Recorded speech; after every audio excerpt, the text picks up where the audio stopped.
Good evening and welcome to 16 by 9, The Bigger Picture. They are the men and women who work on construction sites every day, dangling cranes and tons of heavy steel above our heads. But there's a bigger danger lurking above you because some of these workers may be getting high on drugs just to make it through the day. Jill Croteau tonight with a 16 by 9 investigation that'll make you think twice the next time you walk past a skyscraper. They work hard to earn their blue-collar paychecks. The daily grind can be stressful. Many construction workers clock well beyond 8 hours a day. Sometimes just getting through those grueling shifts can lead them into a dizzying world of temptation. People need to know that there is a problem out there. I don't think half the population knows. I've seen guys with bottles in their trucks. I've seen guys with bags of dope in their lunch pails. This is a touchy and potentially dangerous subject. That's why Paul, a construction company foreman, doesn't want to reveal his identity. What he's telling us isn't news to anyone in the industry. It's a secret they try to keep on the inside. A lot of people in construction don't even see anything wrong with it, admitting they'd rather be 20 stories up with someone who's stoned than someone who's scared. The guys are coming to work hungover from the night before. You know, most people will say, well, I went to bed at 4 in the morning, I'm here at work at 7, so really he's still impaired. The guys that consume a lot of drugs don't think that we know they're doing it. When you can smell it on their clothes, their eyes get bloodshot. Okay, so people on the inside seem to know what happens almost every day. To hear it on the record is certainly an eye-opener. But we wanted our own proof, our own evidence of this seemingly underground problem. So we decided to roll our cameras from a discreet location to see what we can catch on tape. We're set up right on top of this downtown parkade in Calgary's core, right in the middle of several ongoing construction projects. This isn't quitting time, it's the lunch hour in downtown Calgary. This worker leaves the job site to light up in his car. But if you watch closely, there are some obvious signs he's not smoking any ordinary cigarette. He draws in the smoke. At times, he consecutively inhales it. Then, waiting close to 10 seconds, he exhales, constantly coughing between drags. After his 7-minute so-called smoke break, he gears up and heads back to work. His duties include tying up and securing bundles of steel that are to be hoisted to the top of the building. We show the video to the contractor who's running the site. Off camera, he tells us he'll discipline the rigger, adding he's going to get police involved and start patrolling the parking lot. We're not naming the companies and are disguising the workers. We don't want to target any single group. The intention is to capture the systemic nature of the problem. We return to the same location just a few days later, only to discover the same man is back for his nooner ritual. Again, without hesitation, he returns to the job site.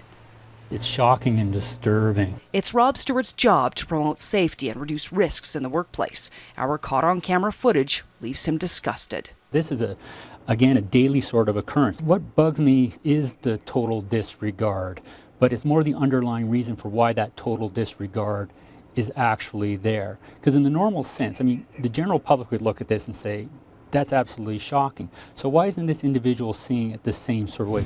There's little doubt that being under the influence can impair judgment. But most of the people down below these towering construction sites have no idea what's going on. So many stories above their heads. But one grieving family knows very well what's at stake. All the time tell me how much she loves me. And even me, I told her how much, whatever is happening in this world, don't forget, I love you so much. And it's really hard. What happened to Mariana Kershik's 3-year-old daughter Michelle happened so suddenly there's barely time to react. A gust of wind blows a sheet of steel off the top of a construction project, sending it crashing 20 stories to the street below, right where little Michelle is walking with her family. It cost the toddler her life. Why I stepped behind? Because I saw that pieces falling and I stepped few steps behind because that's human reaction.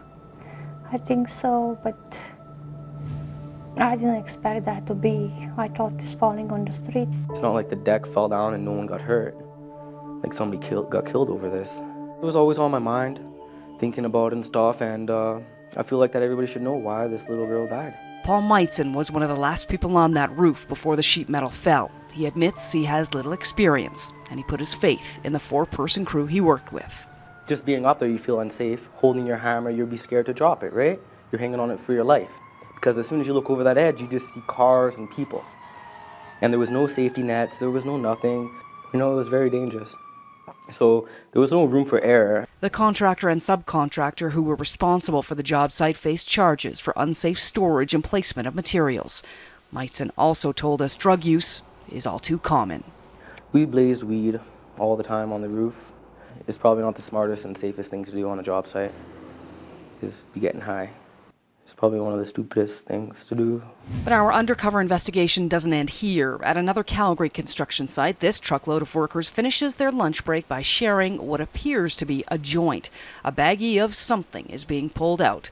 One of the workers takes charge of rolling the stuff into the paper, sparks it up. It goes through the truck numerous times. They snuff it out, and the group of steelworkers head back to work. We show the tape to their boss, who temporarily suspends work and makes the workers take a drug test. Experts tell us 40% of workers involved in a workplace accident fail such a drug test, which can only be given in this case because of the video evidence. Most of the time, workers are protected by privacy concerns and Canada's human rights legislation. Guy Sonata works for the Human Rights Commission. An employer can't right off the bat say, okay, you failed a drug test or an alcohol test, you're fired. Get out of here, I don't want to see you. And so again, it depends on whether that employee is a recreational user or a drug or alcohol dependent user. Regardless of whether the individual is in a safety sensitive position, that duty to accommodate is there. The employer must examine all options available to the employer to allow that individual to continue his or her livelihood. An employer can't discriminate against an employee with an addiction, which is considered a mental and physical disability. But some construction companies and contractors want to make drug testing mandatory, like they've done in the U.S. They want something done because a growing number of drug abusers are finding clever ways not to get caught. Over that time, two other drugs have steadily crept up and are almost equal now, and that's cocaine and actually prescription painkillers. So your Oxycontin, hydromorphone, your Percocets, your triple script drugs. Cocaine definitely is a drug of choice, and now that it's quite readily accessible in Alberta, it's a lot cheaper, and individuals are aware that it gets out of your system in a lot shorter time frame than the marijuana does. And your typical urine tests, they don't pick those up. Kyle Powell runs a legitimate drug testing business, but the profits from cheating far surpass what he could ever make. It's a huge industry. It is now a criminal offense in some of the states to adulterate your sample, and if you're caught. There's one drug on the market, if put into your urine sample, it eats the drug metabolite and then it eats itself, so it's not even detectable in a lab test. A quick search on eBay and $30 will get synthetic urine delivered right to your door. It comes with a guarantee that you'll pass a drug test, even hand warmers to be sure your urine reaches the right temperature.